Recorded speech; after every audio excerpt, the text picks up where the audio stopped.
Shalom, shalom. Que le Seigneur Jésus-Christ vous bénisse.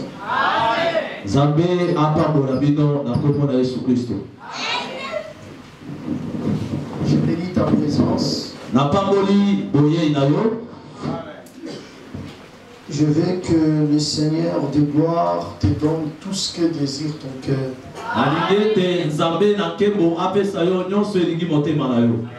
Sais-tu que lorsque tu as quitté la maison, le voisin, le voisine, les amis proches,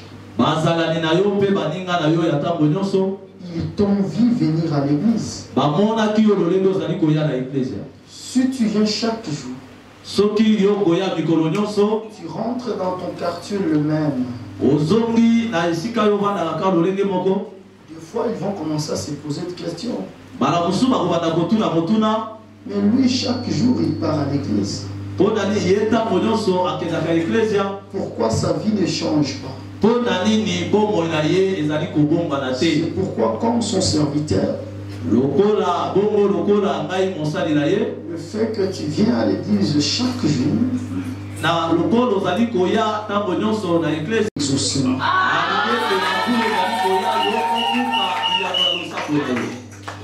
je suis en train de m'adresser à celui qui doute encore. Tu dois savoir que lorsque les sorciers veulent maudire quelqu'un, c'est au travers des paroles. C'est comme ça que Balak, roi de Moab, il a invité Balaam. Il a dit, un peuple puissant est en train de venir. Dis-moi ce peuple. Et Balaam va répondre, comment je dois maudire celui qui n'est pas maudit? Balak avait compris la malédiction. Si Balaam prononce la malédiction, ça va atteindre le peuple. Et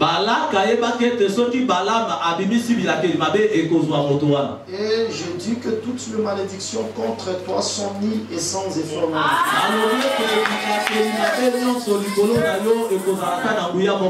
Je les remplace et je mets de belles paroles sur toi.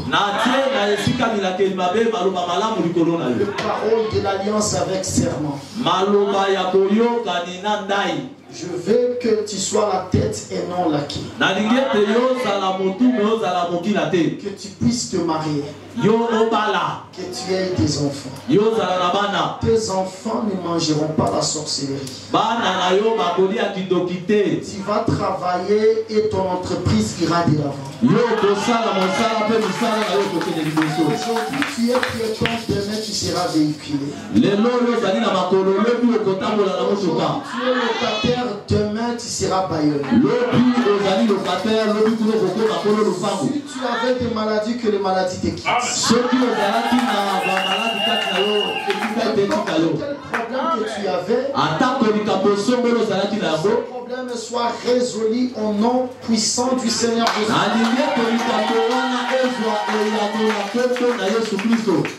Avant de commencer le sermon de ce soir, je salue chaleureusement l'œuvre que le Seigneur a fait au travers de son serviteur Franck ainsi que les autres.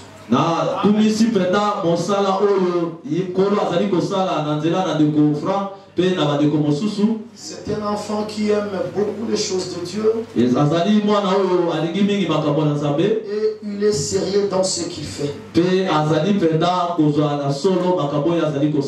Seigneur t'ajoute l'onction. Merci. Ok, passons à la lecture de 100 livres. Parce que je crois que cette église, ça sera une église de milliers de personnes.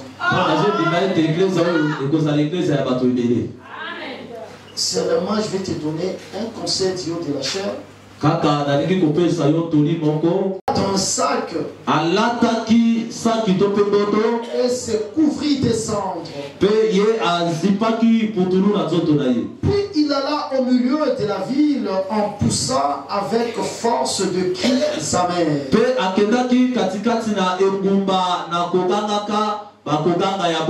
Et se rendit jusqu'à la porte du roi, dont l'entrée était interdite à toute personne revêtue d'un sac.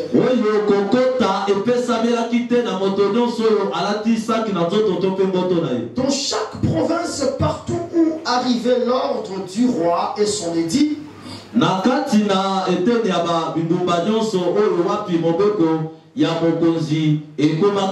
il y eut une grande désolation parmi les Juifs. Ils gênaient, pleuraient et se lamentaient. Et beaucoup se couchaient sur les sacs et la cendre. Le servant d'Esther et ses ennemis que vers lui annonçaient cela.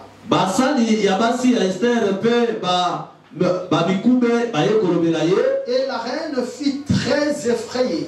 Elle envoya de vêtements à Mardoché pour le couvrir et lui faire ôter son sac.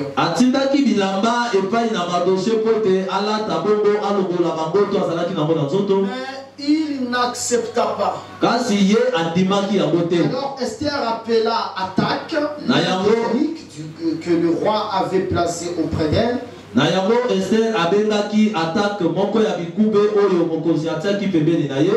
Et elle le chargea d'aller demander à Mardoché ce qui s'était passé et pourquoi il agissait ainsi.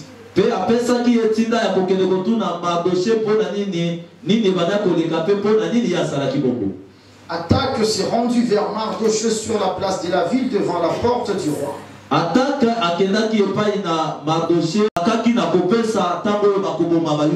Il lui donna aussi une copie de l'édit publié dans Cise en vue de leur destruction afin qu'il le montre à Esther et lui fasse tout connaître.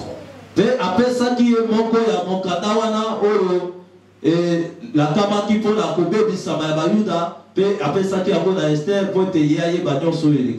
il ordonna qu'Esther se rende chez le roi pour lui demander grâce et l'implorer en faveur de son peuple.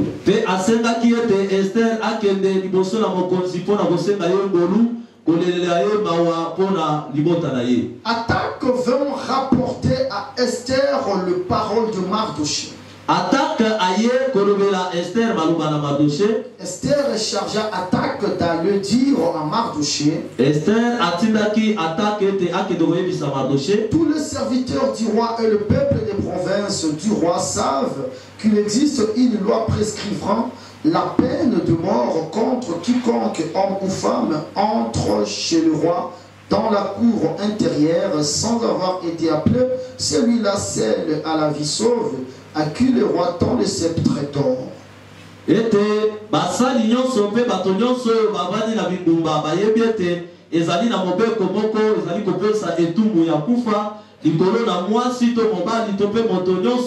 oyo akokota na bisika ya kati ya lopango ya mokonzi soki babengi ete moto ya kobika ezali kaka oyo mokonzi azali kopesa lingenda na wolo ye wana nde oyo mokonzi esengeli abikisa. Banda na Hébreu mokapo ya libwa verset 23 nous descendons. Il était donc nécessaire, puisque les images des choses qui sont dans le ciel devaient être purifiées de cette manière que les choses célestes elles-mêmes le soient par le sacrifice plus excellent que cela. Et c'est là qui est pour l'isama na lolenge moko oyo biloko evani na makolo ya moko ezali na nzela na ba mbeka oyo ezali motu ya koleka makasi. Car Christ n'est pas entré dans un sanctuaire fait de main d'homme, Christ akota kite na en imitation du véritable, mais il est entré dans le ciel même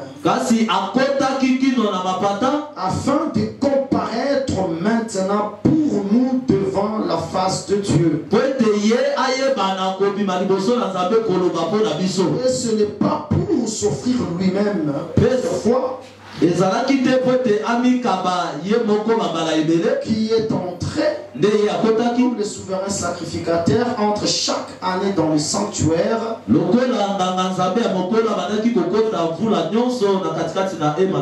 pour offrir un autre sang que les siens. Autrement, il aurait fallu qu'il ait souffert plusieurs fois depuis la création du monde.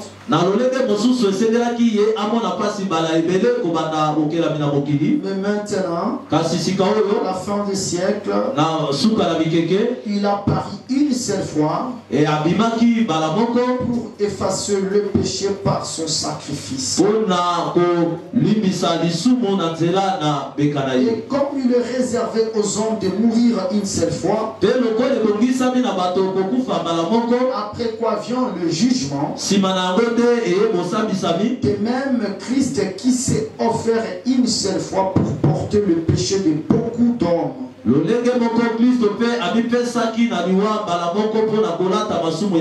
apparaîtra sans péché une seconde fois à ceux qui l'entendent pour leur salut.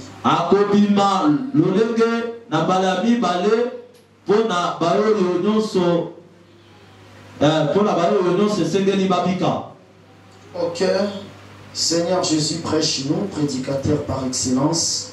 Tout esprit qui ne confesse pas ton nom, je les anéantis au nom de Jésus. Que le message donne la vie et la vie en abondance. Prends le devant et que moi je prenne le derrière. Au nom de Jésus, nous avons ainsi prié et nous disons Amen. Amen. Que le Seigneur te bénisse, honorable bien-aimé. Nous sommes en train de parler d'un texte qui est biblique. De l'histoire de la reine Esther. Elle a dit ceci. Malgré la loi, il va entrer sans être appelé. S'il faut mourir, elle accepte de mourir. Maintenant, écoutez-moi, honorable bien-aimé. Premièrement, je commence d'abord par vous relater qu'est-ce qui s'est passé dans ce texte.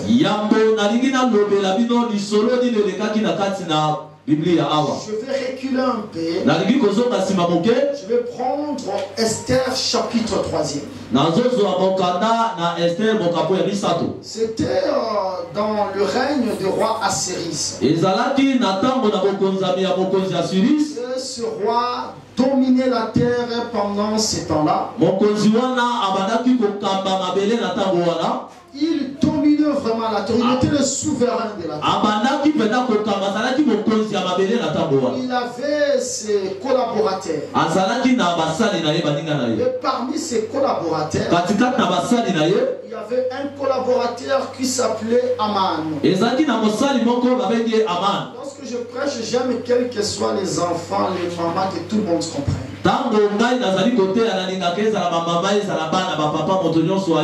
Il s'appelait Aman. L'un des collaborateurs du roi Assyris. Lui qui était le souverain de cette époque. Et Aman lui était fidèle. Aman, il avait reçu le privilège par rapport aux autres collaborateurs. Le roi avait élevé le trône d'Aman au-dessus des autres collaborateurs. C'était comme un bras droit du roi. Il avait beaucoup de privilèges. Malheureusement pour lui, ce privilège lui ont conduit à l'orgueil et à l'arrogance démesurée. Je suis en train de m'adresser aux chantres. Le Seigneur vous a donné le privilège de vous donner une très belle voix. Il ne faut pas vouloir qu'on puisse vous bercer pour chanter pour le Seigneur. Parce que c'est lui qui vous a donné cette voix. C'est Dieu. Pourquoi il n'a pas donné à moi comme moi ici? Je suis vraiment amateur. Je ne connais même pas chanter. Comme il t'a donné, chante pour lui. Ce privilège ne te fasse pas devenir orgueilleux. Je dis au prédicateur. Je dis au prédicateur.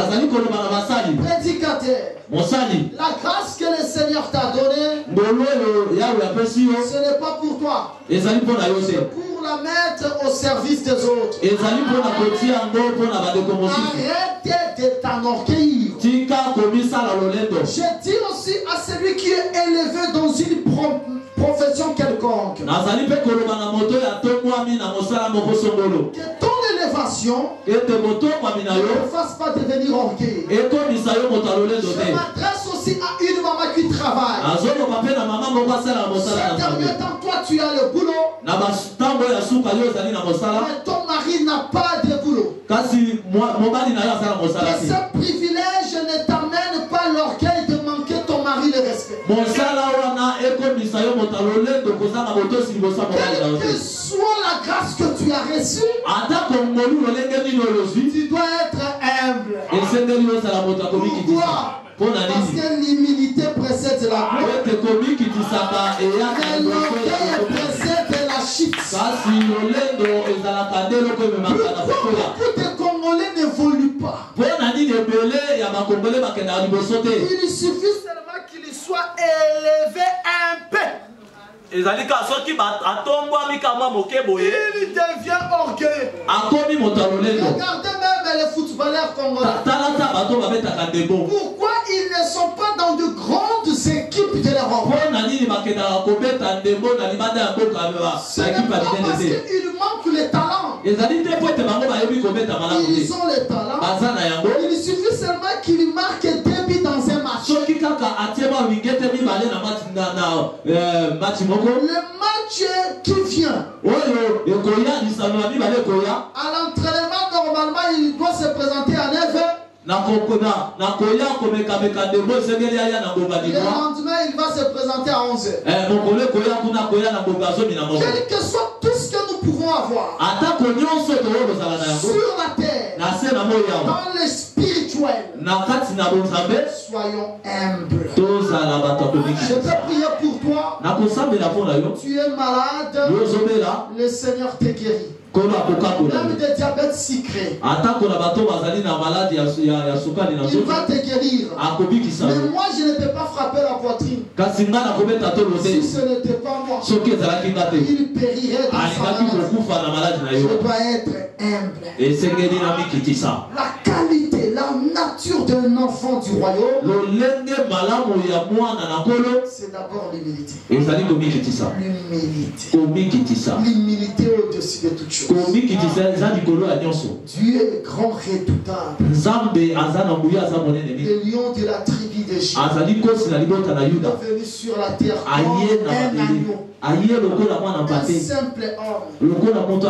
Regarde là où il était né. Il était né là où les animaux mangent. Le roi des rois. Le Seigneur est ici. Ici, je ne dis pas que l'humilité, ça veut dire que tu manges seulement les maths et les fous chaque jour. Non. Mange bien. Que le Seigneur te donne les moyens. Que tu manges bien. L'humilité ne veut pas dire que ton enfant étudie dans une école qui n'a pas même de pain. instruire tes enfants dans de bonnes écoles. L'humilité ne veut pas dire tu portes les chaussures trouées.